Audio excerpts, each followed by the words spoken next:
Week 13 is done, and there is just one more week before the much-awaited fantasy football playoffs. This is Stat Chasing.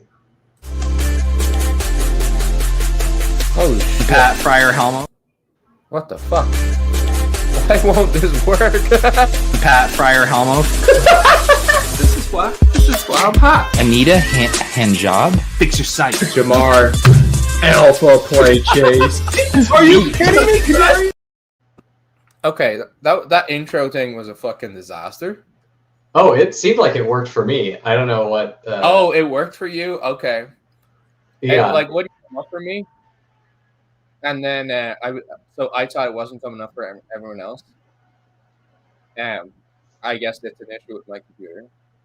So sorry I cut the intro short, everyone. I thought it was broken.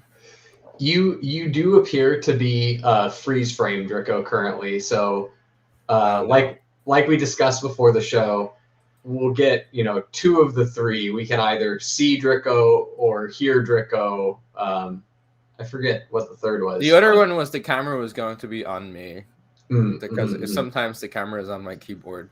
Yes. Anyway, we're glad that we can at least hear you. So yeah, I guess that's the main thing. Nobody really wants to look at me, so the talking is important. So we had a week. We did. It was. I mean, the start of the week was a lot more fun than the end of the week as far as like quality of games is concerned. They really they gave us all the good stuff for Thanksgiving, and then the Sunday main slate was a little bit of a snoozer. But we got to finish the week up with dessert. We got to watch Drake Maye in a primetime game, so that's always very fun. And he delivered per usual. There were many chances of MVP. I feel like he did make the MVP race between him and Stafford a little closer, with Stafford having all those interceptions and throwing the pick six. Definitely, it makes because before. Did you see the broadcast before he threw the first pick? And they were like, and this guy has thrown 25 I forget the number. 28 touchdown passes with no interceptions. The previous record was 20. And I'm like, holy shit, this guy has to win MVP. And like 2 seconds later, pick.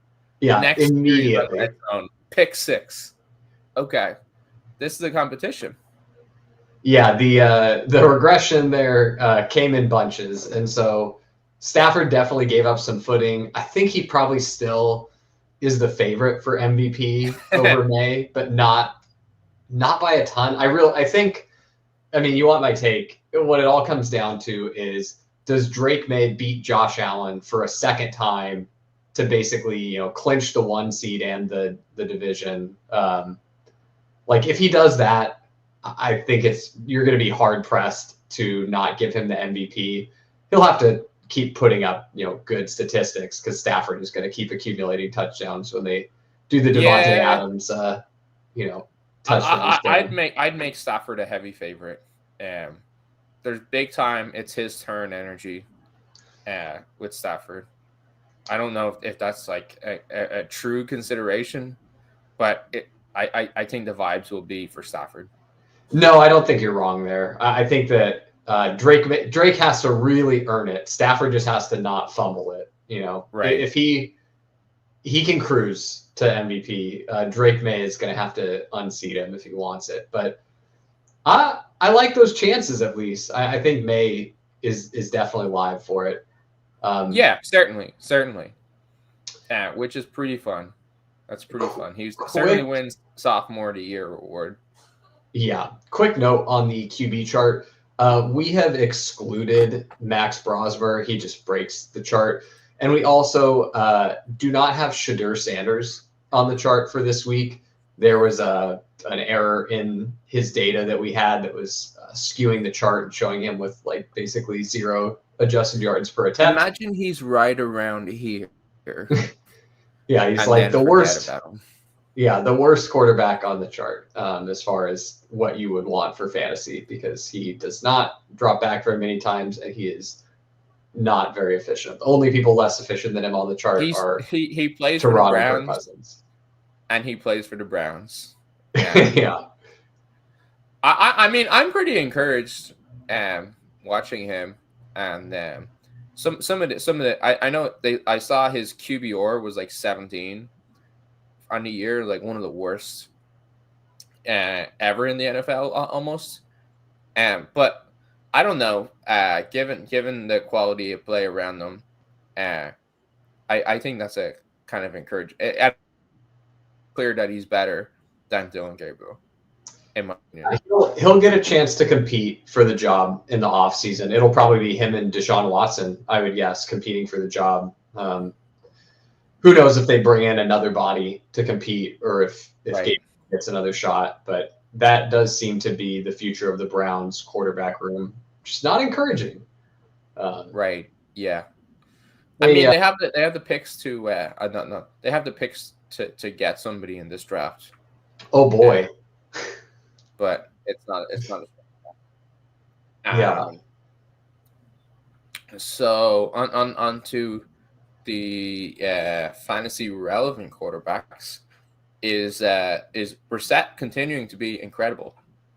Yeah, I mean he's it's not even just fantasy relevant. I think he is one of the most important quarterbacks for fantasy here down the stretch. Cardinals declined to open Kyler Murray's practice window. Really, I mean, you've got to think that the best thing for them as an organization is to drag the Kyler injury out through the rest of the season, unless the wheels truly fall off for Brissett. But I think you want the plausible deniability for Kyler that, hey, it wasn't, it was just injury or like he's not damaged goods. Right, exactly. So I think we should see Brissett close the season out unless something truly horrific happens for him. I do think Brissett's pretty important from like a DFS standpoint for the rest of the season. He's been underprojected like every week for the last 4 weeks, basically. He's one where every single week I go in and adjust his projection up because it has still been too low. It's getting closer and closer, but I feel like projections. Incredible. What's that? The Cardinals have the third highest pass rate over expected in the NFL. Yeah, they're just slinging it. I mean, look at where he is as far as dropbacks per game. Right. He's right there. Mahomes. So incredible volume. And then even stuff like, I know he had the sack fumble stuff against Seattle. His pressure to sack rate is like not bad. It's like 18%, which is not very good, but it's not like this guy is just crumbling against pressure. Yeah, and the Cardinals' offensive line has not been so fantastic. I mean, that they definitely need some help there. He's been getting pressured at a decent clip. I mean, really, if you look at like some of the more efficiency, like if you're looking at EPA per game, that's really where like you start to see a difference between Brissett and Mahomes, and it's because Mahomes is in positions where he's actually like doing meaningful things. A lot of the Brissett stuff is just coming from like very cool completion. It's big time. Hits a three. Paul Pierce hits a 3 to cut the lead to 32 or whatever. Right. And a lot of garbage time stuff. Yes. But I think he's really important for fantasy. He's just someone where if you're doing DFS, for these last few weeks of the season, you should be paying attention to the Brissett projection. If he's not like projecting for, I kind of use Mahomes as like the watermark for Brissett, where I'm like, he shouldn't project for as much as Mahomes, but he should be pretty darn close, which is seems kind of crazy, but that's like my, kind of my rule of thumb. And then you can obviously adjust it a little bit for matchup, but for the most part, he's just been underprojected. Right. You're kind of saying that if you get closer to the puck by just putting in Mahomes' projection than his current projection almost. Yeah, Mahomes is probably like going a bridge a little too far, but it's I'm not saying you just do that, but you're saying that's closer than his actual projection. Like you go low, you adjust off of that projection, not his own projection. Yeah. Okay, I had another note here on a quarterback that's had a good stretch lately, much like Jacoby Brissett. But are we ready to get hurt by Bryce Young again? Are we going to do it next year? Yeah, I mean, it's kind of weird that he has these. It's 2 years in a row now where down the stretch he's been excellent. I had my pet theory that he's very good against zone and struggles more against man, but it's weird that there's this other pattern that down the stretch he's been incredible. Like, I guess he shot the bed in week 12 just at 2.9 adjusted yards per drop back, 3.4 per attempt. But then week 10, 11.3. Week 11, 11.3. Week 13, 13.3. I don't know. Like, just pretty incredible. And then he gets 3 touchdowns against a Rams defense that has just, like, crushed quarterbacks. Like, absolutely demolished them. I don't want to take anything away from Bryce Young because the performance against the Rams was good. The 2 of the 3 touchdowns come on these. I mean, they were more a product of fantastic play calling. Like, it's right. 2 different 4th and shorts where the Rams are ready to sell out to stop the run, and so they just get one-on-one coverage, and it's just, hey, it's our guy versus your guy, and we are willing to lean into the really high variance play of we're just going to take a shot to the end zone on 4th and 2 and 4th and 3. And if we miss it, oh, well, we're going to lose the game anyway. And if we make it, that's the kind of thing that lets us beat the Rams. And they converted both of them. And both of those were good throws. Again, not to take anything. Right. In the face of pressure as well, because to get single coverage, you also get a blitz. But I do want to point out that they're high variance, right? Like, that's a thing where it just as easily could have gone the other way, where it's like, oh, Bryce barely missed him, or, it was just a little bit off. And we're much less impressed with the game now ends where the Rams beat him by 14. Bryce has 1 touchdown on the day and, almost 100 fewer yards, and we're a lot less impressed. So I think the truth is somewhere in between. He's probably doing enough to where, and he's very fortunate that the incoming quarterback class is so bad. He's doing enough that he, at the very least, is going to get a seat at the table if there's a quarterback competition next year. But he might be doing enough to where there's not even a competition, and they give him 1 more year to develop, which is not what I would do. But I am not in charge of the Carolina Panthers. Yeah. Yeah, I mean, who would they even bring in as a competition? I honestly think he smokes the Joe Flacco's. Like, I think he's good enough that he'd smoke somebody like that. Yeah, I would just say any of those veterans who you think like they might actually give us a better chance to win this year if the Panthers think that they can be competitive in a relatively weak division. I mean, there's also going to be guys on the market. Like you could potentially get a Kyler thing going there, which would make 0 sense to me. That would be very funny. It's like our problem is that we have a short quarterback who is really not suited for this under the gun or under the center type stuff that we want to do.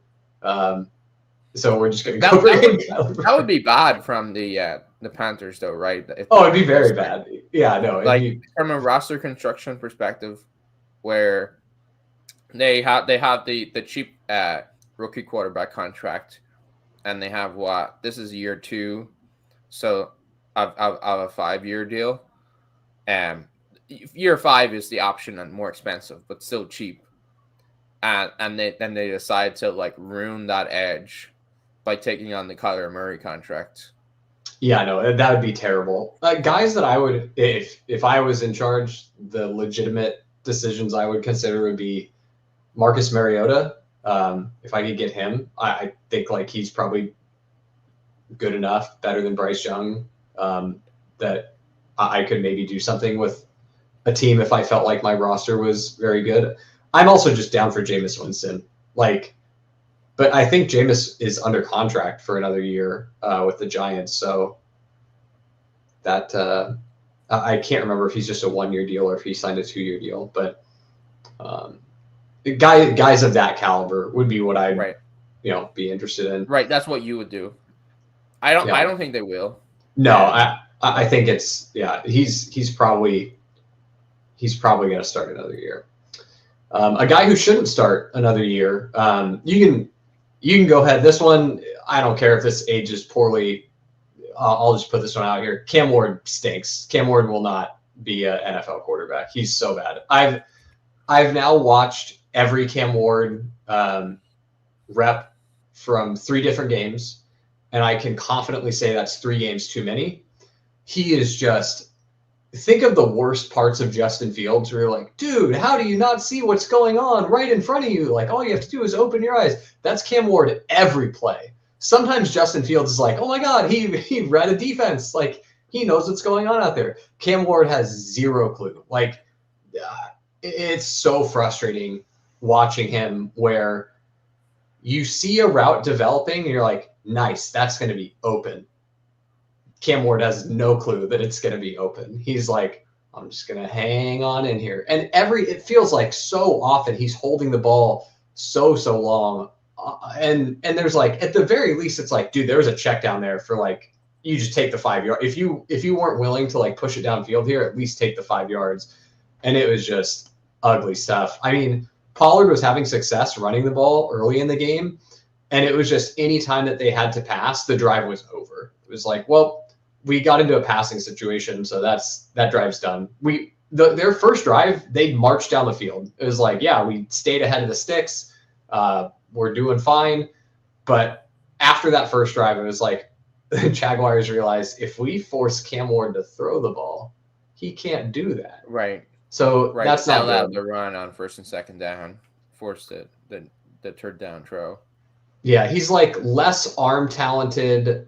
Jordan Love had a baby with Justin Fields, but also less physically gifted. He doesn't have the rushing capability of Fields. So it's like the processing power of Justin Fields and the arm talent of an injured Jordan Love. It's like, all right, now we're cooking. His arm talent is pretty sick. That's the one thing. I mean, Jordan Love's arm talent is phenomenal. So to comp him to injure Jordan Love, like, I feel like that's fair. Okay.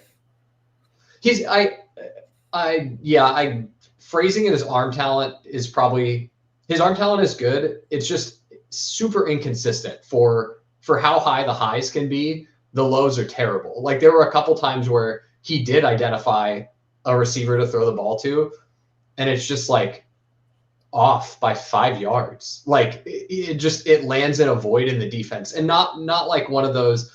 Oh, man, miscommunication from the receiver. They were just on different pages. He wanted the guy to keep going with the route, and the receiver throttled down. It's like, no, he just fucking missed. It was a 15-yard throw, and he's off by 5. It was gross stuff, man. Do not watch. It's kind of like it's like that old scary movie, The Ring. Like, I'm telling you right now, don't watch any more Cam Ward. Don't do it. Don't let it into your home. I remember that movie. Yeah, so don't do it. I did it so that you don't have to. Don't do it. The Ring is the kind of scary movie that if you watch it and you're like, oh, this isn't that scary. Why don't I watch more scary movies? And then you watch an actual scary movie and that's holy shit. That's a great way to explain Cam Ward too, because to be fair to him, he's no JJ McCarthy or Max Brosmer, right?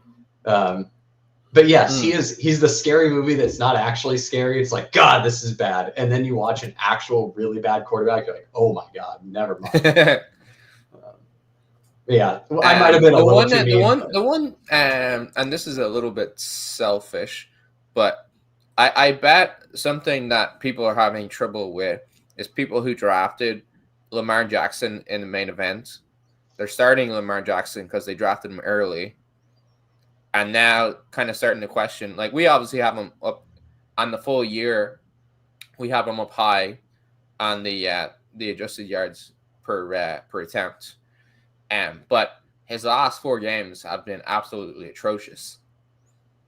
And I guess it's something I'm wondering. I'd be wondering if I had Lamar, can you still play Lamar?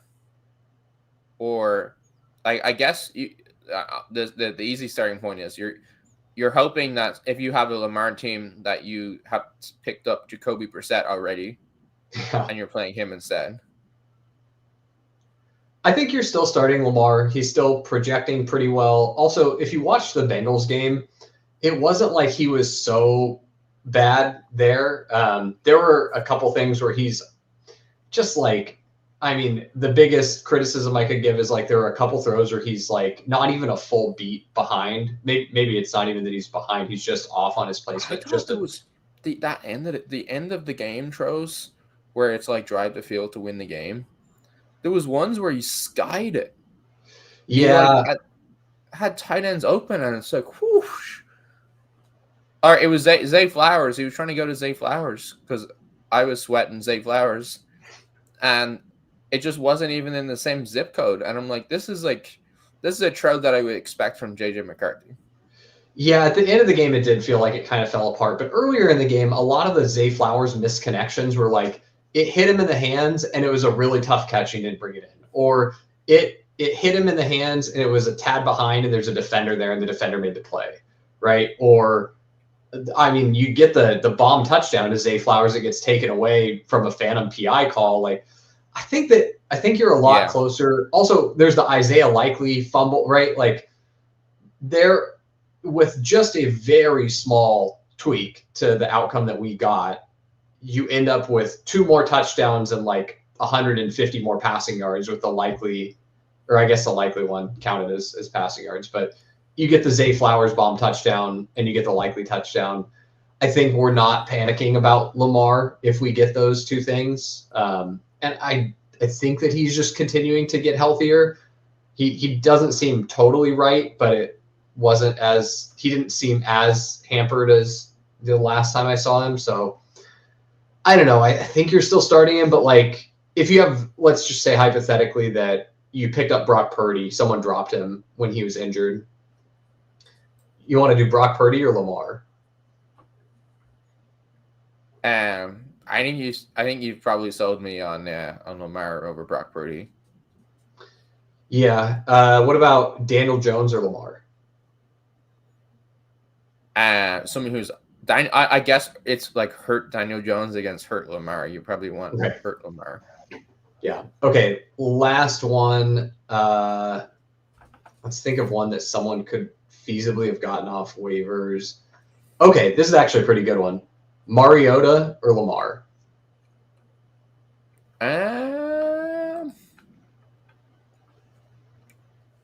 I feel like you probably have a little bit more stability with Mariota.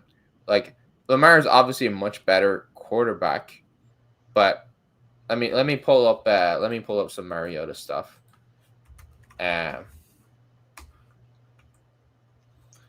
Like Mariota had 50 attempts on Sunday night. Now, granted, that game did go a high watermark, but he had 30, and he's also not the most of. He had 605 air yards. Oh my god!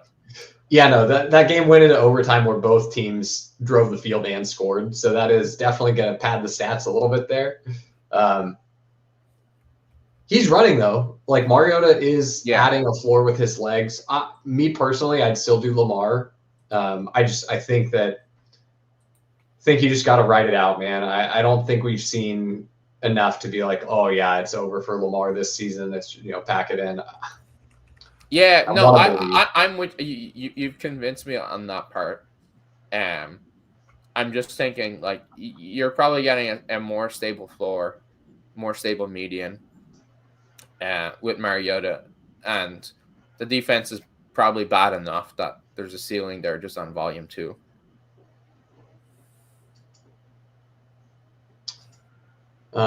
Okay, I had just a couple more notes here on the quarterback chart. This one was just funny because we were talking about it during the game when it happened, but that Bo Nix spot where the commentators are just in the middle of talking about how good Bo Nix is. He's one of the best, off-platform throwers in the league. People are clowning Right, him. they clearly prepared a segment to talk through how great Bo Nix was. Like, they clearly planned out, researched, and thought about what they were going to say about how great Bo Nix is. And then, as they were as soon as they finished talking, Bo Nix throws like the back-breaking interception. It was a really bad. And I messaged you, "Hey, did you see that too?" And you were like, "Yep." It was really bad. Yeah, I think he also took a really bad sack. Right? It was great. It was great timing. To his credit, though, he did have a nasty off-platform touchdown in that game. So it's the Bo Nix detractors are correct, and also the Bo Nix Glazers are correct. He's everything the haters say that he is, and he's also everything that the Glazers say that he is. You know what Bo Nix is? He's like when the people who like Cam Ward are watching Cam Ward. That's who Bo Nix actually is. Like, yes, the love, the fantasy that people have of Cam Ward is what Bo Nix actually is. Yep, because he can make some awesome throws, and then there's also a lot of not awesome with it. But yeah, at least Bo Nix is like 10 times the processor. Cam Ward, you would need to give Cam Ward like 30 seconds to process a play in the way that Bo Nix processes it. That's just the difference between these guys. At the NFL level, that does not work. In college, Cam Ward could just sit and then extend a play, but he's just not athletic enough to be extending plays like that in the NFL. I mean, we barely see it work for Caleb Williams, and that's one of his larger weaknesses as well. You have to be like a freak athlete with an insane arm to make it work as Caleb Williams. Like, we literally just saw Kyler Murray, effectively get benched for Jacoby Brissett because it stopped working for him. So that the bar to do that is quite high to be that type of quarterback in the league if you're not very good in structure as well. Mahomes is Mahomes is the example of like, this is what it looks like when you can do it out of structure and extend plays and also do it in structure. Although, there's definitely been, we've seen better play from Mahomes than what we're getting this season as a whole. Yeah, it started out phenomenal, but it seems to have like flamed out a little bit. It's starting to come back a little bit. It's just, I feel like the misses from Mahomes are so vivid to me because it's like, oh, this is Pat Mahomes. You shouldn't miss that. And it's like, you see, especially the deep stuff, because it felt like early in his career, he really like made his hay with the deep ball, but that was probably more a Tyreek Hill product than a Pat Mahomes. Like, it's just a lot easier if you're going to miss long, but then you have a guy who's like, actually, it's not possible to miss me long. That really the can thing about Tyreek Hill is that he's better than anyone at adjusting to the ball in the air. Like, obviously, he's way faster than everyone, which helps get to the ball faster than everyone else. But he also there's some players who they're able to read where the ball is going to go. They're able to see the ball in flight and say that ball is going over there, and much earlier than other people, which is what Tyreek was able to do. Whereas some players, they can't do that. They don't realize where the ball is going to go, like until a second or a beat or two later. Yeah. Okay, last note I had on the quarterback chart, and then we can get to running backs. Baker Mayfield was a guy I was a little worried about, where he had the shoulder injury. He gets knocked out of the game against the Rams. Wasn't certain if that was going to be something where it like really was a drag on him for the rest of the season. But he came back, played the full game, looked solid, like looked wholly unencumbered by it.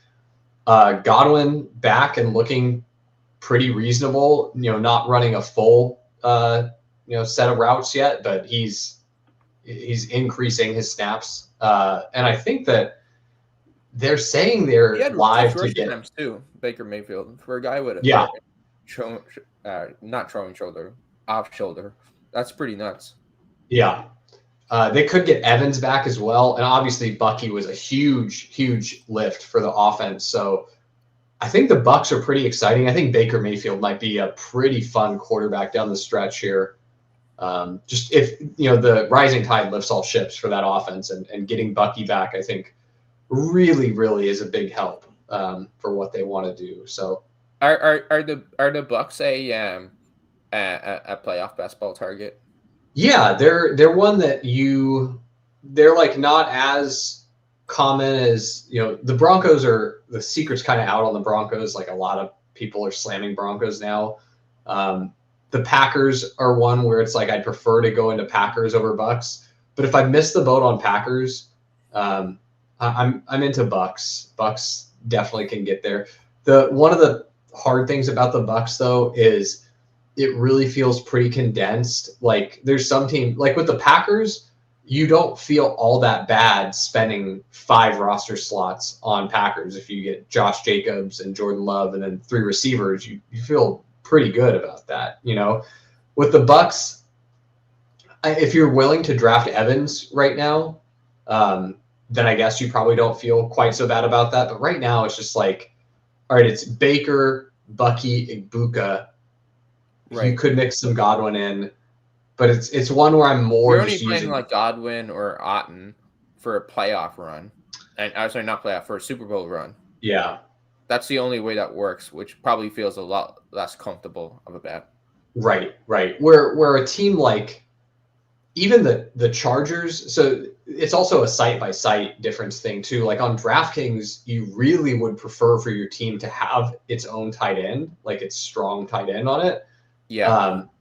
Because otherwise you're not going to field a full roster in the Super Bowls where it's just that team that you have. So teams like the Chargers are really sick because there's a million receivers you can draft.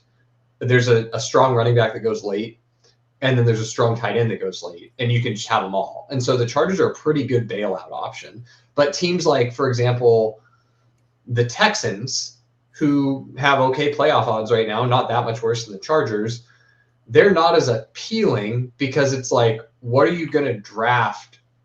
Sure, you can have Dalton Schultz and Nico Collins. Like Dalton Schultz, you're fine to take on DK. Nico Collins, you're happy to take. But are you really drafting Woody Marks? Like, I don't want to draft Woody Marks. You're certainly not drafting Nick Chubb. And then after that, it's like, are you really going to take Jaden Higgins? So it's like you just run out of pieces on the Texans. So they're not quite as appealing to me. Is that like an anti-Woody Marks in general take, or just that he's too expensive relative? No. He's free. It's just that. So then what's the take Woody Marks?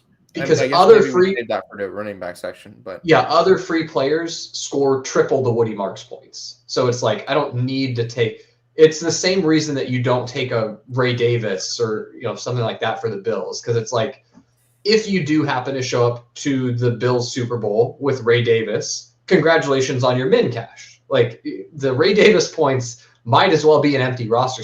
It's a field roster. Not Woody Marks though. If the Texans, I guess you have to believe the Texans Super Bowl, but if you get the Texans to the Super Bowl, Woody Marks' running back points are going to be pretty good. I would just there's almost no opponent I can think of where I wouldn't rather just have the opponent's running back over Woody Marks. Like the Woody Marks roster is never going to be the nutted roster. So I'm like not super excited to do that when it's already a thin. It's like one of the things that we've seen in testing with the Sims is if you're already doing something thin, you'd at least like it to be that when the low probability event occurs, you're going to win the money. But here you're like trying to parlay a thing where it's like, not only do I need this low probability event to occur, I also need Woody Marks to score more than, say that you're Texans against the Rams. It's like, okay, well, Woody Marks has to score more than Puka or Devontae Adams or Kyron Williams. Like, he doesn't have to outscore all of them, but he's got to outscore one of them, And so all of a sudden it's a lot less appealing. Or, even like the Eagles, you're like, okay, Woody Marks now has to outscore Saquon or Dallas Goedert or like, it's just not a thing I'm super excited to be doing. If the Texans had really high playoff probability or like high odds of making it to the Super Bowl, then I'm interested in Woody Marks. But other than that, not particularly. Right. They're a team that profiles as early advance rate piece, and there's just no interest in Woody Marks. The earlier that you need, the earlier in the tournament that you need a player to be helpful for you, the better they have to be scoring. And Woody Marks, right? I guess that's pretty intuitive. Yeah. But that makes sense. Where, like, if they have low Super Bowl odds and they're kind of mediocre, then it's just not appealing at all.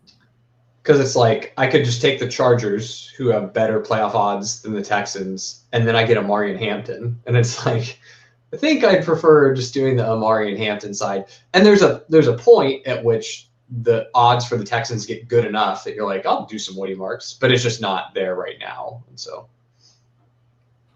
makes sense for sure. So speaking of running backs, we should probably just that was a little wheel on in to the running back room. So your first note here is the Jeanty mega target share, and potentially seeing that as signal with the new offensive coordinator.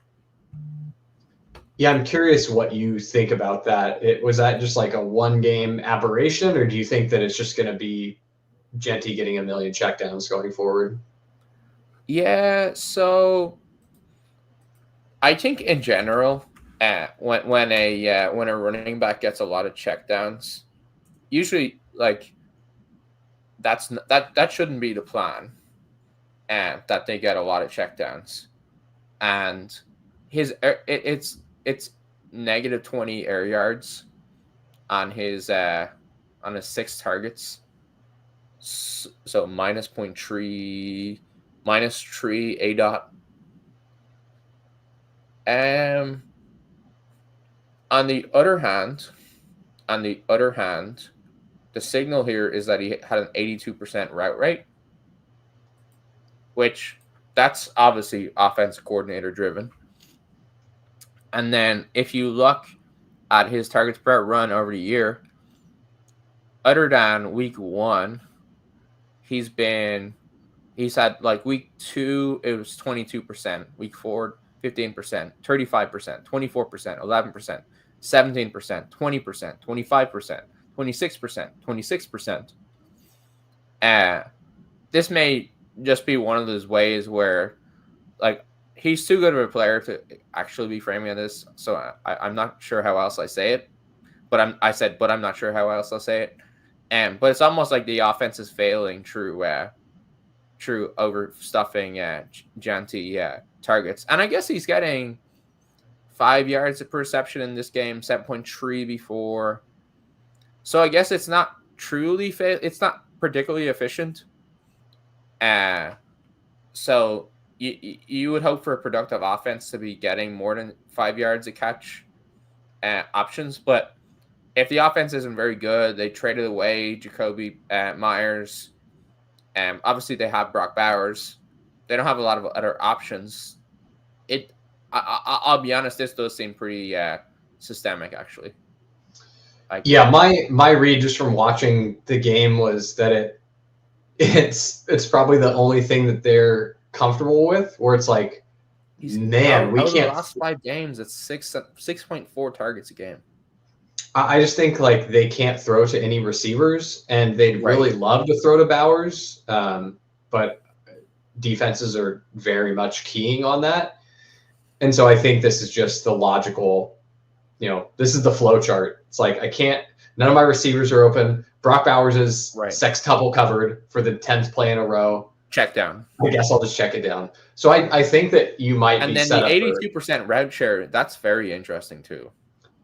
Yeah, I mean, they're acknowledging like no one can get open on pass plays, so Jeanty, get out there because someone needs to be there to catch it when they sextuple cover Brock Bowers again. So, I think this is something that's probably going to be pretty sticky through the rest of the season. He might be able to PPR scam his way into relevance.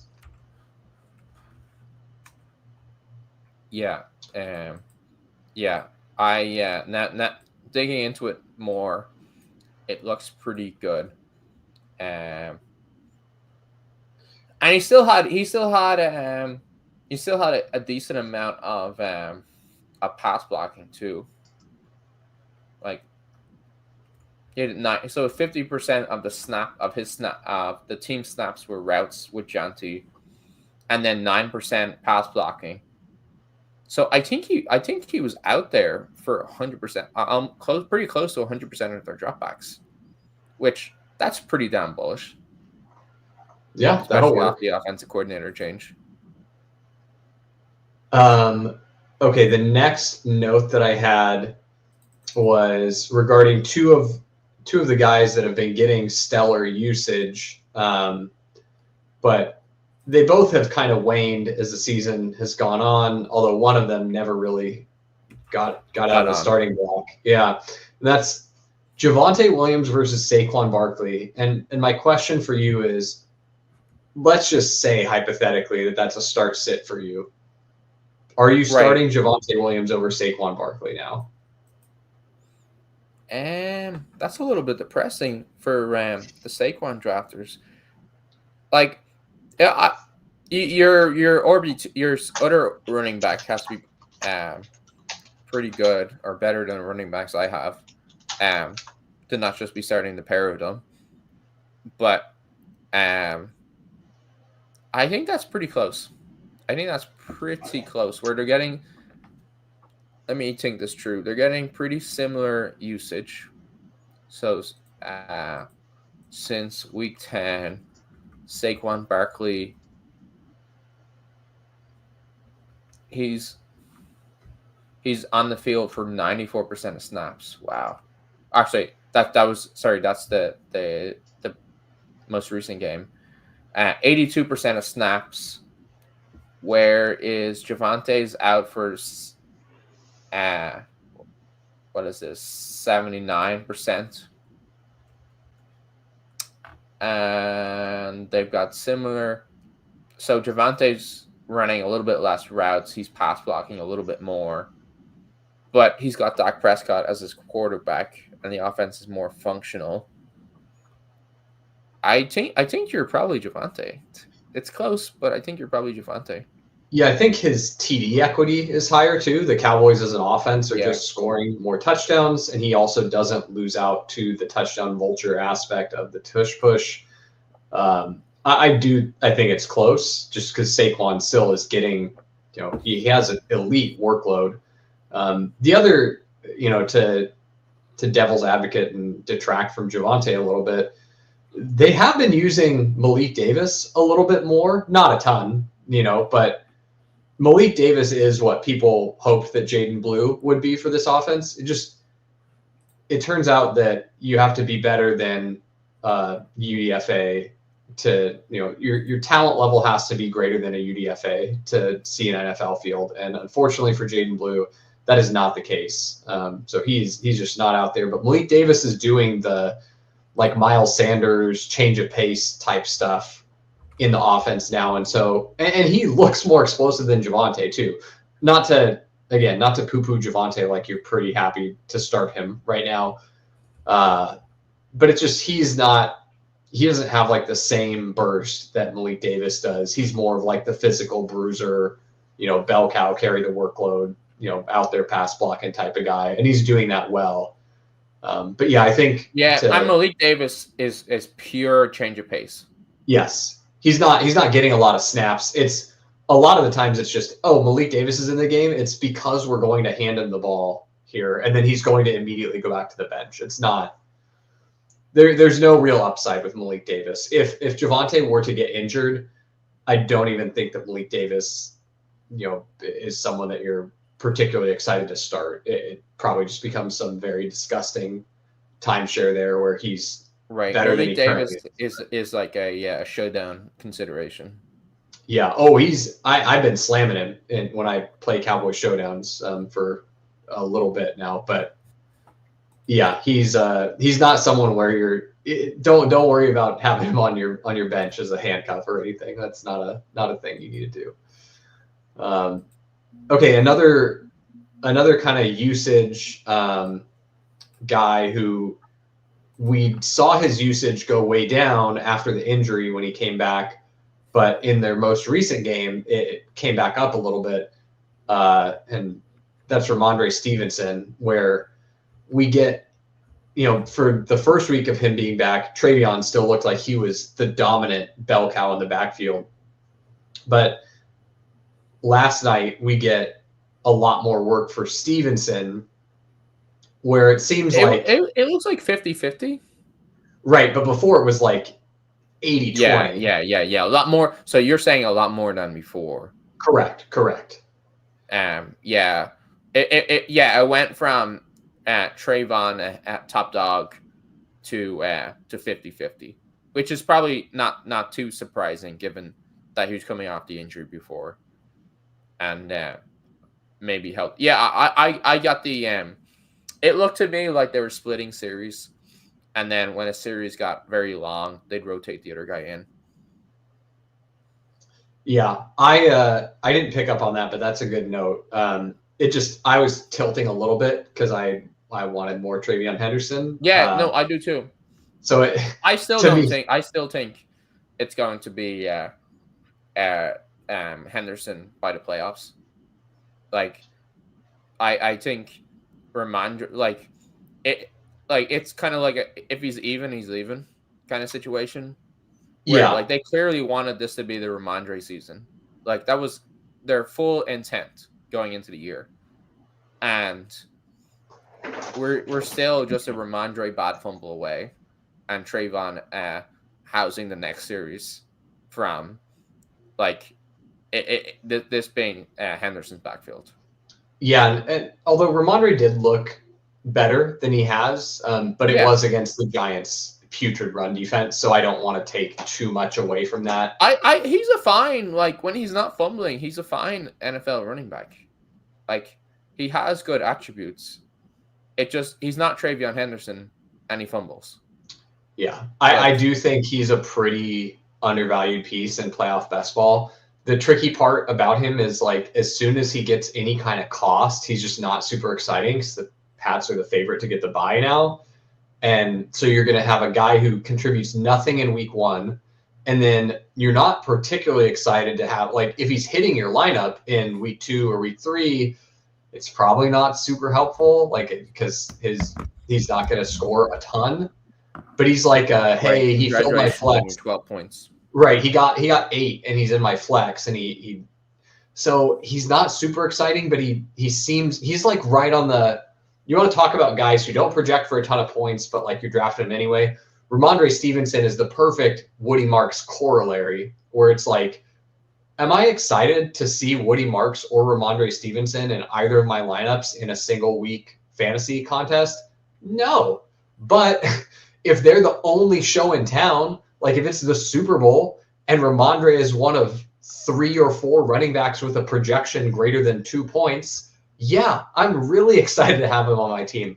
But if he's one of 12 active running backs in a week and he's the RB8 of 12 or RB9 of 12, I'm way less excited. And so if Stevenson is really cheap like he currently is, he feels pretty good if you're trying to sneak some. Basically, if you got a Patriots combo, and right now, because it's just a little ambiguous, how the playoffs are going to shake out, this is less viable because it's more possible to get really strong teams constructed with all the studs. But later in the playoff best ball cycle, where it all of a sudden becomes difficult to get, there could be a point where it becomes very hard to get 2 of the 3 of Maye, Henderson, and Diggs, right? Where it's God, it's just, you can't get 2 of those 3 on a team. Everyone's taking a Patriots piece because they're the 1 seed and they look, if that's happening, then Stevenson's a great pick later because he's a guy that will be active in the Super Bowl, and it's hard to get the nutted combo. And so just having someone in your flex that's going to score a reasonable amount of points, you're not relying on some 2 or 3 point game from Pop Douglas or something. Like Stevenson's a pretty good pick there, especially if your earlier picks are for that Super Bowl but strong. Like if you get to pair Drake Maye and Rhamondre, so you're like, I've got the QB1 projection in the Super Bowl, and then I've got Rhamondre to fill in. And then my other pieces are like, I got Saquon, Barkley, AJ Brown. So I have the 2 best Eagles pieces projecting, and I've got the best quarterback projection.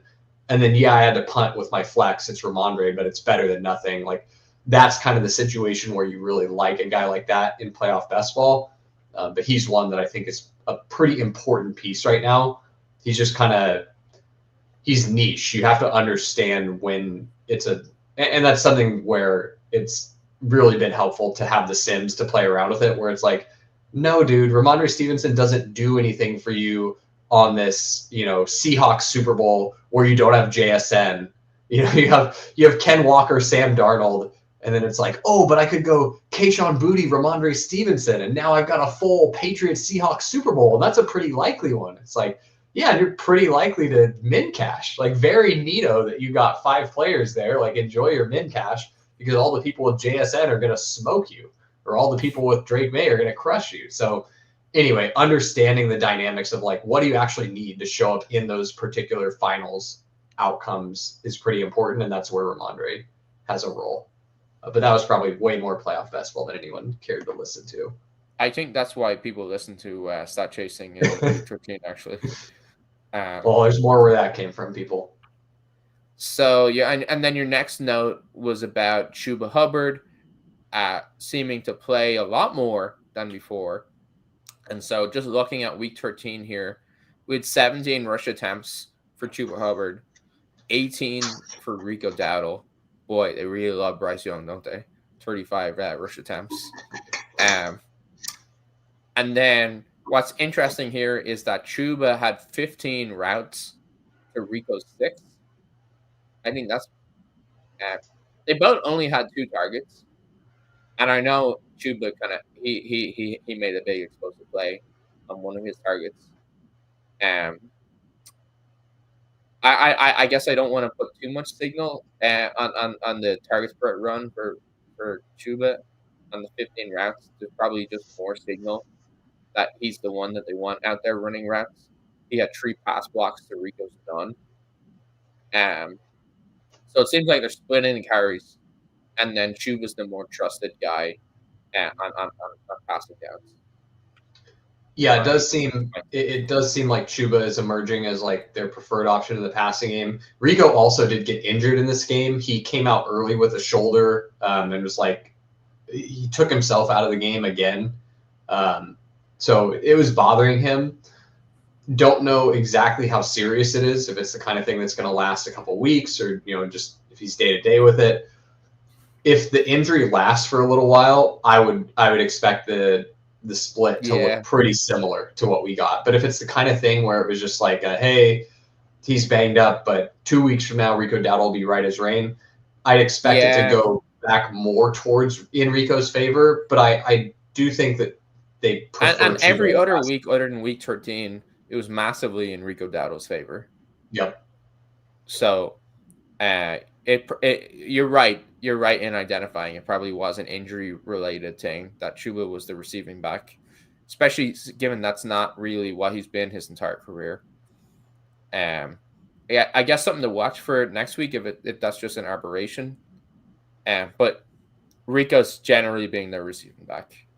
But we got an interruption to that last week. We'll see how that goes. Yeah, the disappointing part is I don't really know how you take advantage of this very much, like to make money in fantasy football, because unless there's a Panthers showdown slate, I mean, there's the small little ones, so it's like, woo, you get a little Panthers showdown slate for like 10K. I think you need to play like second half Panthers individual custom showdown slate. Yeah, they're spamming out head-to-heads. Yeah, that's what I'll do next week. I'll rake in my $88 of expected value or whatever I can get from. No, you're sending out $5 at second half showdown head-to-heads. Yeah, I still don't think I'm getting very much down that way. But yeah. Oh no! I'm saying 88 is high. Yeah. You're gonna have less expected value than $88. Yeah, they play the Saints. Oh, actually, they have a bye. Is this the Panthers bye? I totally didn't realize. All right, so false alarm, everybody. Rico Dowdle is probably going to be totally fine. This is But yeah. no, that I guess we're a roundabout way of getting there. But after kind of a down game for Rico Dowdle, we're giving people the signal of don't panic. There's just an injury related thing. The overall trend is still Rico Dowdle to beat the Panthers or B1. Yeah, if coming off their bye, he still has injury related stuff, that's a spot where I'd be more interested in Chuba, especially if he's really cheap. Yeah, I guess we monitor the practice report, but the fact that he came back in, right, still got a lot of carries. Yeah, I think it's probably a nothing burger. So yeah, it's probably just a 1 week aberration, and this true signal is don't panic on Rico Dowdle. Yeah, that's a bummer that you say club that. holds strong. Well, that's a bummer because I have a good amount of Chuba teams that could use some Chuba scores in the playoffs. But we have so much Rico Dowdle teams as well. We do. I always play both sides. That way I always come out on top. All right, let's talk about the last note I've got on the RB chart, which is the Monangai and Swift split. You get like a vintage Ben Johnson game where he just pounds the rock into the Eagles, totally embarrasses their defensive line. I mean, the Bears with 200-yard rushers against what's supposed to be a very good defensive front was pretty fun to watch. There was some, honestly, I felt like they were on 85 team plays. 85. They did a really good job in this game. Like highlighting some of the run concepts that they were doing. And I had a lot of fun watching this one and seeing like how the plays were unfolding and how they were getting so much space to run into. They were doing a lot of really creative stuff. So that was fun. I think in general, my takeaway is this is bullish for the Bears rushing game going forward, where it just feels like Ben Johnson kind of found his groove with the offense and like he's figured out how to make this particular personnel group that he has work. If you can make it work against the Eagles, I feel pretty good about his ability to keep it rolling down the stretch here. But yeah, I think the Monangai arrow is pointing up. Swift arrow is more or less neutral because I think Monangai has taken a little bit from him, but I think that in general the offense is just going to run through the running game a lot, and so it's probably just kind of business as usual for Swift. Yeah. I do bet that a lot of the actually, you know what? If you look since week 12, Monangai's been ahead in rush attempts. Since week 11, it's been split. So it's probably one of those situations where it's probably 50-50, but it's not going to be 50-50 in a given week. It was in week 13, but there's going to be weeks where Swift is ahead, and there's going to be weeks where Monangai is ahead, which is pretty nice for the Monangai drafters. I'm probably still pretty strong for Swift drafters, to be honest, given his price as well.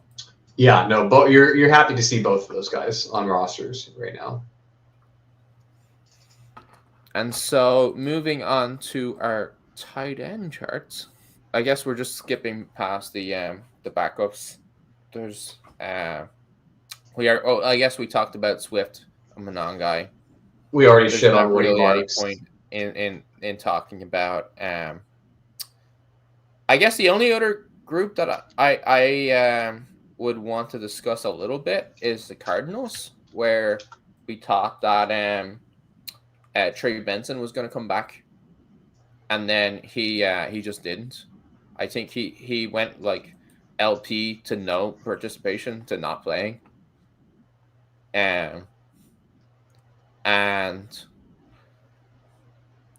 I guess you're happy to play Bam Knight while Trey Benson's out, and Michael Carter is still useful because he's the receiving back, and they seem to trail a lot. And that's all I have to say on that. All right, let's move on to tight end here. And it's still so weird seeing Kyle Pitts at the top of this tight end chart, where he's just smoking the field in participation, and he's getting pretty good usage too. I do almost wonder if like this was the year for Kyle Pitts, and he kind of got unlucky with the quarterback play. Yeah, it's not turning into fantasy points, but man, the usage is strong. Yeah, pretty good.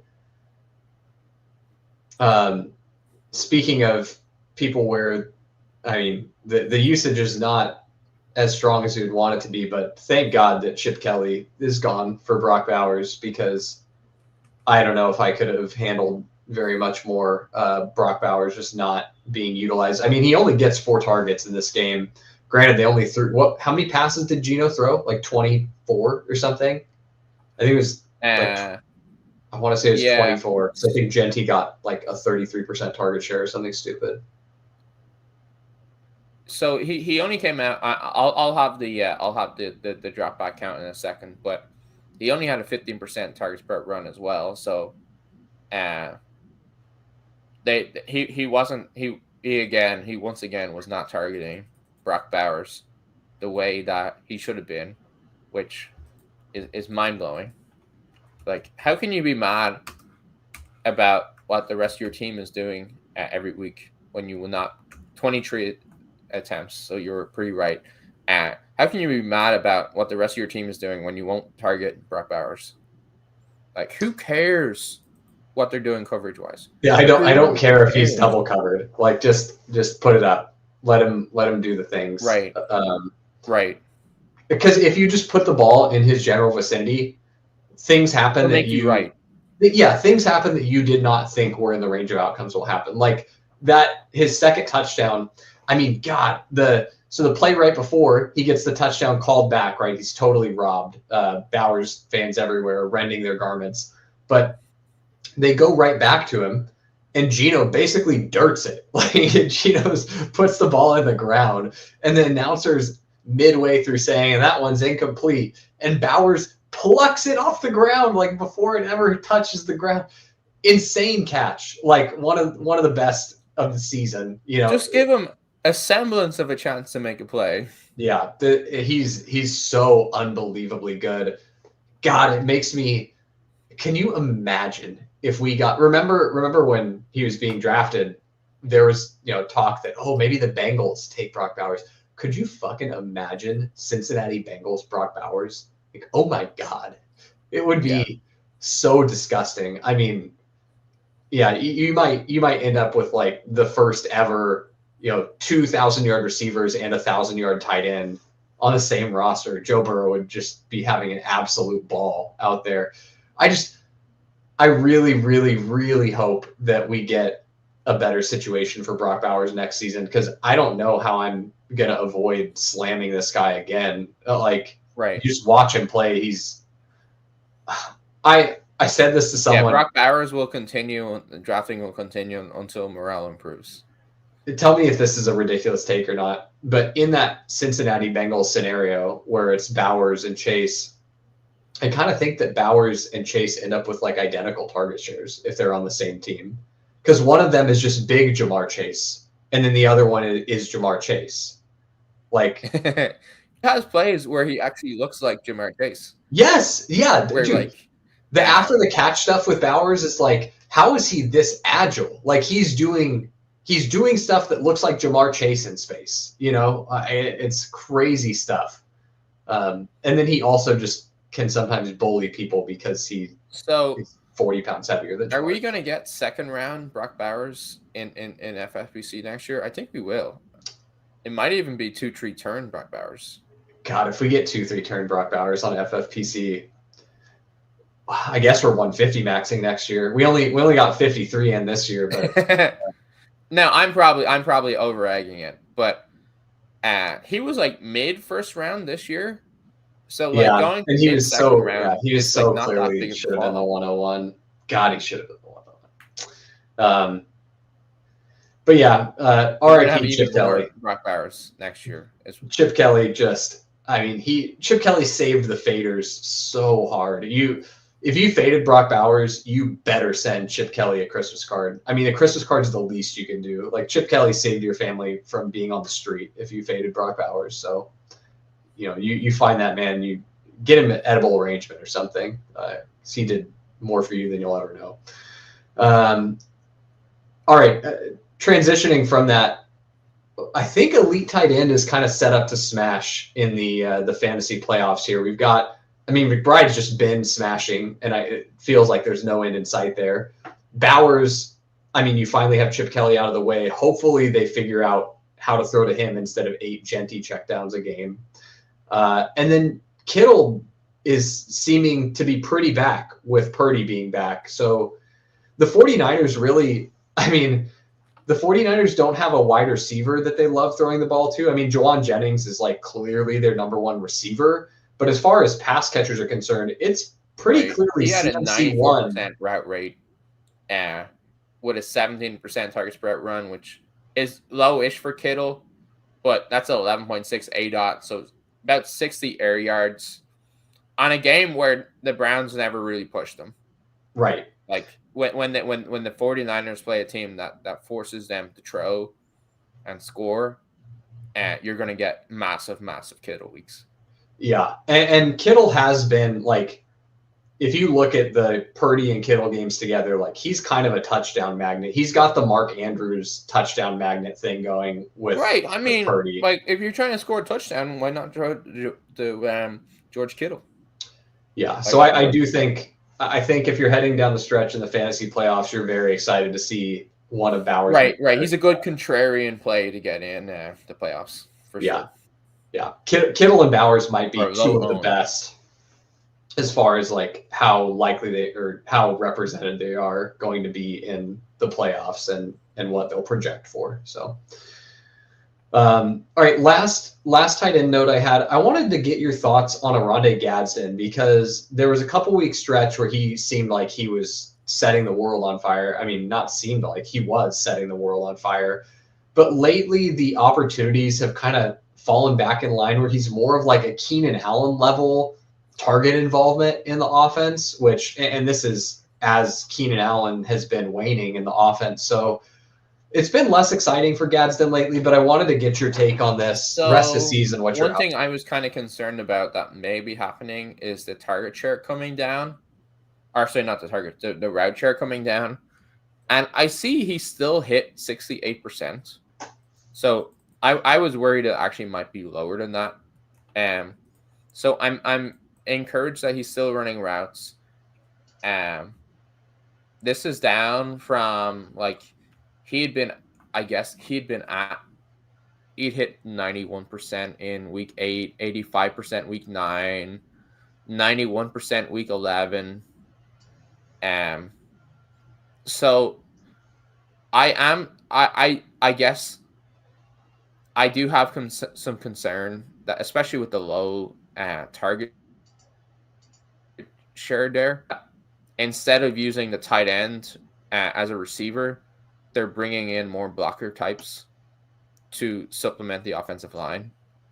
I'm honestly very concerned that their game plan right now is more focused on protecting Herbert than the extra receiver. This stuff can be volatile. Like they may just decide who they're playing the Raiders, who have like Max Crosby and an overall decent pass rush, but otherwise garbage defense. So if I'm like thinking to myself, I'm going the other way now, where if I'm thinking to myself, how would I play that? would I have like 5 out in patterns with my receiving tight end, or would I leave people into block and try to cook them with my receivers? I think I would do the second one. So maybe what it comes down to it's volatile game to game. I guess hopefully, I'm optimistic that games going forward won't look like this, but it's disappointing that these kind of games are in the range. Like, he's not just a plug and play, you love it every week tight end. Yeah, that's I think the analysis of that they've been shifting focus more towards protecting Herbert really makes a bunch of sense, and that was not something I picked up on. So I'm glad that you shared that, because that does make sense. Probably something where if I see the Gadsden projections going forward, they're just volatile. Like week 11, he had a 91% route share. So I don't want to. I'm not comfortable saying, hey, they're just not going to play this guy every week. They're going to keep this guy route limited every week. What I'm saying is there's going to be teams that they play where the game plan doesn't include as much Gadsden as we'd like. And those are hard to predict, probably. Yeah, that makes sense. Shall we move on to receivers? Is there anything else you wanted to cover at tight end? I guess, yeah, nothing really that we haven't already covered before. Like, I don't have anything groundbreaking to say about these guys. All right, let's hit the receivers here. So we've got our receiving chart here, and your first note here is for Justin Jefferson. Unfortunately, we're very sad about it, but I guess one guy you're not happy to see in your lineup in an advancing team is Justin Jefferson. Dude, I have a couple 555s where I managed to advance a Justin Jefferson team, and I am just there's going to be no bigger fan of JJ McCarthy than me for down the stretch here. I just please give me like a couple usable Justin Jefferson weeks. I'm begging you.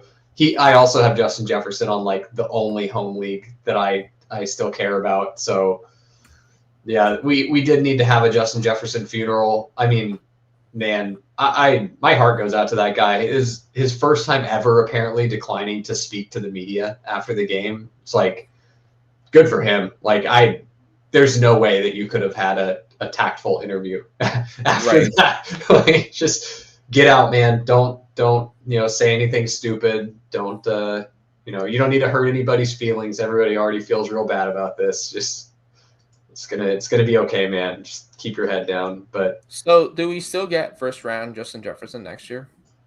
Yeah, I mean, unless JJ McCarthy is the quarterback, then maybe you get him in the second. But I don't think you can have JJ McCarthy as the quarterback next year. If they do, like, there'll be a mutiny.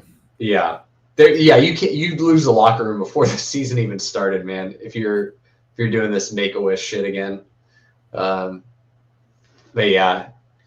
So this is for the quarterback part of the chart, but it does make me think, if you're the Cardinals, do you like sign Brissett to a longer term deal? Do you trade him off of the good season? Like, because Jacoby Brissett with the Vikings, I could believe in that. God, it's so scary to sign, like, as right, the Vikings, right. You can't sign him to a decent contract. But no, yeah, it's really scary. How do you hold on to him? As the Cardinals, I don't think you do as the Cardinals. The Cardinals don't. What's that? The Cardinals trade him, right? Well, I mean, he's not under contract, is he? It's a 2-year deal. Oh, it is a 2-year deal. I mean, yeah, you're sitting pretty then if You're not sitting pretty if you're the Cardinals because you don't actually have a quarterback. you have. You know what? Do you do it as a package deal? You got to take them both. You got to take Kyler and Jacoby off our hands. Oh my God, that'd be so funny. Yeah, I mean, I think you got to try and move them both this offseason. Jacoby is more one where you need him to go somewhere where you've got a guy that you're actually trying to develop, or it's a team that's very competitive and they need a backup where it's like, if something bad happens to our starter, we need a guy that's going to come in and play games well enough that we're not guaranteed to lose them all. We could go I think 2 and 4 even if you don't trade them both as a package, you get like a day 3 pick for Brissett, and then you trade away that day 3 pick and maybe something else to get somebody to pick up Kyler Murray's contract. Yeah, that's going to be really fun to watch, honestly. I think the way that the Cardinals navigate this offseason will be pretty entertaining. Okay, the next wide receiver. We have a comment here from Jefferson might be live. He's a squeaky wheel. So the only thing I'm going to say about Jefferson, I was taking this in my head and I'm like, should I say this? This feels so silly to say. The underlying usage is phenomenal. Like he's getting really good at underlying usage where he's 25% targets per run on the year, like 11.5 ADOT. His routes are good. Like this doesn't feel like the type of player that I should be using like peripheral stats about his usage. So like I feel like they've been doing the get Justin Jefferson the ball thing. It's just the quarterback isn't very good. So like what are you going to do with Justin Jefferson end around? Like yeah, this is the kind of hopium that I need. So I appreciate you sharing it. But yeah, I think we're probably just cooked for Justin Jefferson for the rest of the season. Who knows though? Maybe we get enough. I mean, maybe JJ McCarthy does enough that he earns himself the ability to compete for the job next season, and we get some Justin Jefferson down the stretch. But I don't think we need to spend. I guess I was going to say let's move on from Justin Jefferson because it's not going to be a thing that's going to help anyone. But if you're going to have one bit of cope, it's that the third highest big time throw rate of any quarterbacks this year is JJ McCarthy. Somehow, I don't understand that. I think that's probably a Justin Jefferson stat. But you know what? It could work out. It could work out. Yeah, I mean the thing that I will say that could make this some fantasy relevant content for people is Justin Jefferson start sits. Like, are you playing Justin Jefferson over Chris Olave? Yeah. Really? I mean, I played Olave, and if you didn't have the Olave touchdown this week, the week is not great. Yeah, I mean it's almost so like he's not getting great quarterback play either. Yeah, I just think it's better than what you're getting. Jefferson is like just entirely non-functional. You know, there's not a single target to be had there that's useful. But I guess you're gonna give me the confidence to start him this next week. So I'll be blaming you when it all goes. I mean, I'm just saying like he's better than guys in similar situations that have bad quarterbacks and they're good players. That like but I think the comp to Olave is an interesting one. Yeah. All right. We don't have to spend very much time on this next note, but I did need to say it. George Pickens is a top 5 real life NFL wide receiver. There, I said it. We've talked about this ad nauseum, but that is just them's the facts. He's very, very good at the football. Yeah, that's all. Yeah, You didn't seem very comfortable with that silence, so I'll. I'm only kidding. No, I don't necessarily disagree.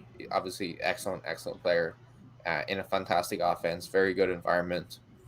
Will should project very well. Going forward, nothing groundbreaking there. Speaking of a guy who I'm a little worried about the projection going forward, not that it's going to crater or anything like that, but just that I'm a little worried because this is the kind of player archetype where you'd be hoping that he's going to really be coming on at this point in the season. But I think we might have already seen the peak this season. That's for Emeka Egbuka, as Godwin is getting more healthy and more involved, and then you possibly have Mike Evans coming back. And then Bucky is there to, be another focal point in the offense. I'm worried Egbuka might not be at the height of his powers for the fantasy playoffs. Is that reasonable concern, or what do you think on that? It depends on what you think about Egbuka. So in terms of like his usage, what I'm going to say is his usage is strong here. So week 13, even with the decent Godwin game, he had 8 targets, 24% targets per run, 97% route rate. However, he only converted that into like 42, 4 catches for 42 yards. And it's like, do you believe in Egbuka the player? If answer yes, then you should feel good about Egbuka. I think Egbuka is like a good player, that was potentially overdrafted in the first round by the Bucs. Like I think he's a good player, but I don't think he's a superstar. I think he's probably Zay Flowers, Jordan Addison, maybe a step below those guys in terms of quality. And he's got great usage in a great system. And so the big games are still going to be there. But his fantasy production thus far has been decently touchdown heavy. And so that kind of makes it harder to be hit. Like you're saying, maybe we've seen the big games already, and it's harder to it makes it harder to get those in the future. But you're going to have big games, I think, but it is harder to see the future explosion games. Yeah, I think that's pretty reasonable analysis there, where he's still going to be good. You're going to be happy to have him. Can't believe I still had the Jefferson comment up. I just realized that I had myself muted as I was agreeing with you on your. No, I heard you. So I think you were not. Oh well, I was rudely interrupting you, so I don't have the excuse of you being muted. All right, let's move on to the next wide receiver chart here. And so your first note on this chart was a little bit of a revival for Nico Collins, which is great to see, and nice to see it coincide with Stroud coming back too. Here's 9 targets, 98 yards, at 30% targets per out run, 76% weighted target per out run, and big game from him. And I guess what the other kind of note is, he's had some big games like this where week 10 he had 14 targets for 136 yards. So kind of hopeful here that the total dysfunction days of the offense are behind them, and we get some primo Nico Collins going forward. Yeah, I think the more that they can get Higgins involved, the better it is for Collins as well. Just so it's not just the Nico show. I think just having an offense that's more functional is more better here. And it does seem like the Higgins stuff is finally starting to happen. So I think in general that's just a boost for the offense as a whole and Collins. So pretty excited for him down the stretch. He's kind of been like a reasonable pick at the 1-2 turn. He didn't smash or anything, but I think you're not upset to have him on a roster here heading into the playoffs. Yeah. I've got a guy, though, that you are upset to see on a roster heading into the playoffs. How about DJ Moore? Yeah. DJ Moore is down here in the wind sprinter category, and he's not even running full routes. Like he's 75, 80% routes down here with Darius Slayton. And I mean, I think I'm Michael Wilson over DJ Moore at this point. So just to be fair to DJ Moore, some of this is skewed by week 10, where he had 35% of routes. Last week, he had 98% of routes. Okay. But just a 10% targets per run. And then it's that is a 12.5 ADOT. So okay, air yards. But yeah, clearly he's not the prince we were promised. I saw a tweet that I forget who it was. That was basically he's just a gadget play guy that will jog, clear out routes for you. He won't even sprint them. It was Jacob Sanderson who said it. That seemed it was illuminating. Yeah, how do you feel about Burden versus DJ Moore rest of season? So let me dive into Burden. So Burden is one where I have him on a main event team heading into the league finals that we need to win to get to the playoff sprint. So been kind of begging for the breakout so I can put him in over Zay Flowers or Juwan Johnson or somebody like that. And in the last 3 games, he's been around the 60% route rate with low to mid 20s targets per run. He had more targets and unfortunately less air yards than DJ Moore last week. So even on the mediocre red tree or red share, he's still getting decent targets. So like 5, 5, and 6. You probably have it's probably pretty close. I mean, you probably have a slight preference for Luther Burden just because you get an element of playing it before you see it, where maybe this is the week where he gets an 80% at route rate and combines that with his targets per run and just dusts DJ Moore. But on the current kind of state of play, they're probably pretty even. Yeah, I think I am pretty much lockstep with you there. They're basically even, but as you've used to describe TreVeyon Henderson previously on this show, if he's even, he's leaving. So at this point, you're just waiting for Luther Burden to, squeeze the toothpaste out of the tube, genie out of the bottle, all of that. Right. They're really making him work for it. Really making him. They're like, okay, promotion to 60% route rate. When 80? 80? He just, it's on him. He's got it. He has to make the plays where it's just it becomes inevitable that we can't stop. We need to give more opportunity to this guy. It's foolish for us to do other things. So. Right. We need that signature play where they're going, oh shit, we got to play him. So this is kind of an evolution or an extension of the Justin Jefferson funeral that we had, but I've got another question for you here. Jordan Addison or Kayshon Boutte, straight up rest of season? So let me pull up Boutte, where he's running a pretty good route share. His targets per run pretty mediocre. Yards per out run, if he doesn't catch a bomb, usually pretty mediocre. Last game, 5 targets, 35 yards.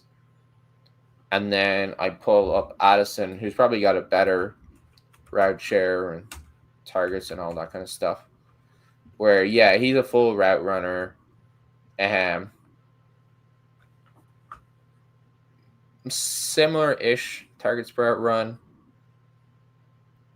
He had 103 air yards, but only 36 real air yards or real yards. That one's I think that one's probably pretty close. Yeah, that one's pretty close, which is not good news for the Addison drafters. I probably lean. I think I lean Booty just because I want to go with the guy who has the much better quarterback play. So a bit sad. I think Jordan Addison's a really, really good player. What this all makes me think of is what if the Vikings had successfully traded up for Drake Maye? Like, what a different universe we'd be living in. I mean, he would have the MVP fully locked up at this point, as Justin Jefferson just finished, setting the single season receiving record here in week 13. Like, it would be so over. That would be a much brighter timeline for sure. Yeah, Vikings fans crying into their pillow thinking about Drake Maye being a Viking. It's okay, though. You have J.J. McCarthy. Okay, last note on this chart. Man, Jameson Williams is about to bury me all the way in the fantasy playoffs. I mean, listen, all it took was for the offensive coordinator to lose play calling duties after he was now, and for proper context, this is when the Lions were second overall in the NFL in total offense. So it's not like he was out there calling stinkers. The big problem was just not enough JMO. So you need that. So first that happens. Okay, great. You also need the Laporta season-ending injury. Okay, you're getting closer. JMO's still not, totally useful. And then you need the Amon-Ra injury. So listen, the thesis behind 4-5 turn Jameson Williams always was the double contingent value offensive coordinator, switch over to the head coach calling plays. Yeah. And if you couldn't see that, you need to open your third eye, buddy. But in all seriousness, if you have Jameson Williams heading into the fantasy playoffs, you're pretty happy about it. I don't think you're actually super happy in redraft because he's still like a little bit of a scary start in redraft. I mean, this next week with Amon-Ra out, you're probably pretty comfy starting him. But as soon as he's back, it's less comfy. But man, in best ball, you're so happy to see JMO on your team. So JMO drafters, rejoice. You finally can get your W here. He's going to be fun in the fantasy playoffs. He's about to be very involved. Yeah, so last week he had like an 8.2 ADOT on 10 targets. So not that, only 82 air yards, but then 20 yards per reception, 144 yards, where he's just so explosive. He's such an explosive player that like it makes sense to me that they would involve him. Like it makes less sense that they wouldn't.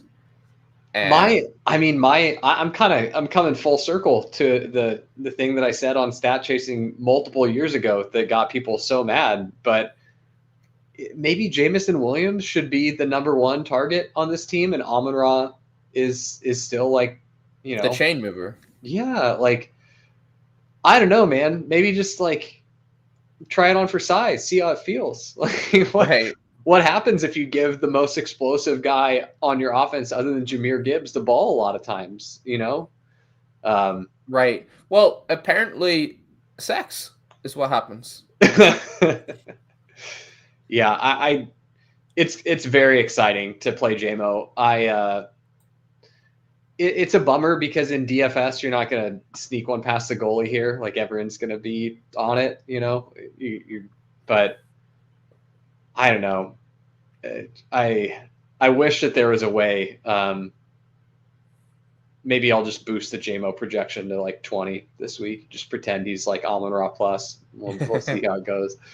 All right, I think we need to move on to the final chart here. So we talked about this a little bit. Maybe Zay Flowers is probably on the first chart, but I did want to. He is right here. So maybe in connection with the kind of Bull Lamar thesis, I'm contemplating. Do I start like Jaden Higgins? Do I start Luther Burden over Zay Flowers this week? Where, hey, at least even though those guys are route limited, at least they're getting functional targets. At least I know I'm getting some points there. I know that's wrong, but that's kind of like... Yeah, I think it's too fancy, man. Zay Flowers projected. Now, granted, this is against the Bengals, so this is think of this as like your nuclear peak ceiling projection you're going to get for Zay Flowers, right? But he projected for almost 18 PPR points last week. Like, I think he was 17.5. So he didn't get anywhere close to that. But again, like you give him the phantom PI call that took away his long touchdown, like that right there is 11, 12 points, and right. You get one of those other catches and all of a sudden he's to his projection. I think you hold strong with Zay Flowers. I think the true believers will be rewarded. I think I'm riding with Zay here. Okay, that makes me feel better. Because it's always like you feel like you take him out, and I know this is pure Boomer and Dumbo stuff, but you feel like you take him out, and that's the week that he goes off. But that's probably what's the most likely outcome here, actually. I mean, listen, what you really need to do is right before lock, like 1 minute before his game starts, you need to swap him onto your bench real quick, and you need to like time it with maybe like leave 5 seconds left just for margin for error. Then you swap him back in real quick just to try and trick the universe into thinking that maybe you bench I don't know if I'm brave enough for that. All right, onto the final receiver chart. Oh man, we need to get the 40. It's a rat's nest here. We got to figure this out for next season so we can get some of these losers out of here so we can see the ones we actually care about. Get the riffraff out. Yeah, but man, a guy who you wouldn't expect on this chart, Khalil Shakir, he's just down in the shitter, man. Like, Gabe Davis was the route leader for the Bills last week. Khalil Shakir ran, I think, 13 routes.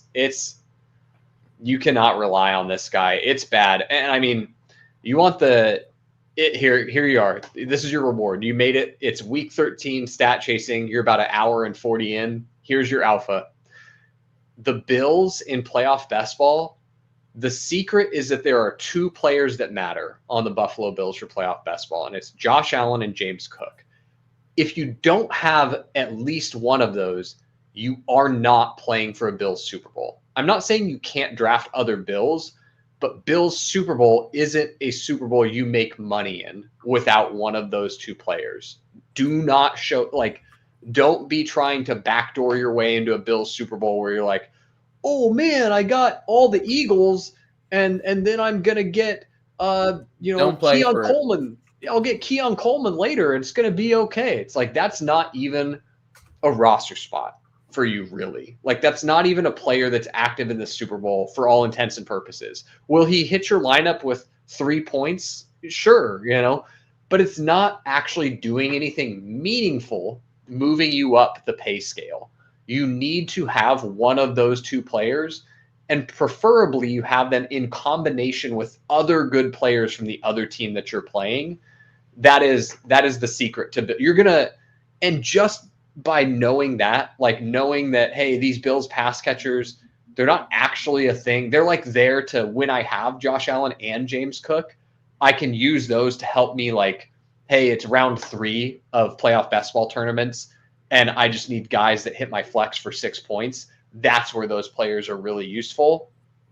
But when you make it to the finals and you're like, okay, I got to finish first to actually make all the money, you're not finishing first without Josh Allen or James Cook, unless it's something where it's like it's Rams Bills and you happen to have like the nutted combo that's almost impossible to get on the Rams side, where you're like, oh, I got Puka Kyron, or I got Puka Javonte, Matt Stafford, or something like that, where you just have access to other very high scoring players that aren't very commonly appearing together. And that's the way that you overcome not having the primary pieces of the Bills that score fantasy points. But that is just a super important thing to be aware of that we've seen when we've been testing with the Sims, where it's like, there's a ton of spots where you might think like, oh, I could just draft a random Bills pass catcher. I'll draft Khalil Shakir here. I'll draft Gabe Davis here. And now I'm live for a Super Bowl with the Bills. No, you're not. No, you're not. Like, don't you tell yourself that lie. So anyway, Khalil Shakir being down on this chart, I think, was a good opportunity to kind of illuminate that. What I'm getting from what you're saying is like the overall point. Don't play for Super Bowl min caches. Correct. Like avoid situations where you're playing for Super Bowl min caches. If you don't have the dogs in your team, then that's not a good Super Bowl roster. Yeah, your Super Bowl min caches will happen naturally from you getting to the Super Bowl without the correct 2-team combo. It's like I get there with Josh Allen, James Cook, Khalil Shakir, and then I didn't draft any of the other Bills because I had some Packers that I thought could make it. I had some Eagles, but it turned out it's a Rams-Bills Super Bowl, and I didn't have any Rams. It's like, that's fine. You're gonna min cache here because you had the 3 best, highest projecting Bills. That's where you min cache. But like, don't seek out these teams where you're like tricking yourself into thinking it's a very live Super Bowl. Like you're never intentionally going for the Super Bowl min cache unless you're just like dead to do anything else. But anyway, your next comment was about Jaden Higgins. I like I alluded to, I put him in the kind of Luther Burden category where it's like 60. Maybe his route share is a little higher, 60 to 70% route share. Very strong targets per run. So he's involved. They're using him. And he's one where Higgins is probably a little bit less talented than Burden. So it feels less inevitable that you have the holy shit game with him. But very usable piece. Is going to contribute flex points and hopefully better with a touchdown or 2 in the fantasy playoffs is how I frame him. Yeah, I think you're pretty excited about Higgins. I think you're right. I wanted to say like he feels like he's closer to getting like a full role than Burden is. He is. He's a little higher. Yeah, they feel so stubborn. Is stronger, actually. They just feel so stubborn about bringing him along. Well, yeah, he also like I think it's one of those things where they're actually like in week 12 he had 9 targets. Like he's got 7 targets, 9 targets, 5 targets, and then 7 in week 8 as well. And so like I feel like it's on the platter there for him to get it. He just like has to have that breakout game. Like the Texans want Jaden Higgins to be a thing more than the Bears want Burden to be a thing. I think agree that's with that. Like very true. Yeah. Jaden Higgins has to make it happen though. Yeah. But yeah, he's very exciting down the stretch. You're pretty happy to see the Jaden Higgins show up on your best ball rosters. Another guy that you're pretty excited to see, Pat Bryant. Man, the rookie receiver breakouts, they're starting to cook. We got some guys bubbling up here. But Pat Bryant actually flipped Troy Franklin this week, who had previously flipped Cortland Sutton. So I think we're seeing a changing of the guard here potentially, where Pat Bryant might end up being the possession receiver on this team by the time we get to the playoffs, which is pretty interesting to me. Am I a little over my skis with him there? What do you think? So I'm just digging into the week 13 stuff. So Evan Ingram, 69%, Pat Bryant, 77%. These are red shares. Cortland Sutton, 83%. Troy Franklin down to 67%. And then Pat Bryant at 19% targets per run. Troy Franklin at 9%. And that's, 7 targets for Bryant versus 3 for Franklin and 6 for Sutton. So he was the runner-up for targets on the team behind Evan Ingram on a, let me see, which basically makes you the target leader, right? On a 10.4 ADOT, so like your air yards are way higher. So he's like 70.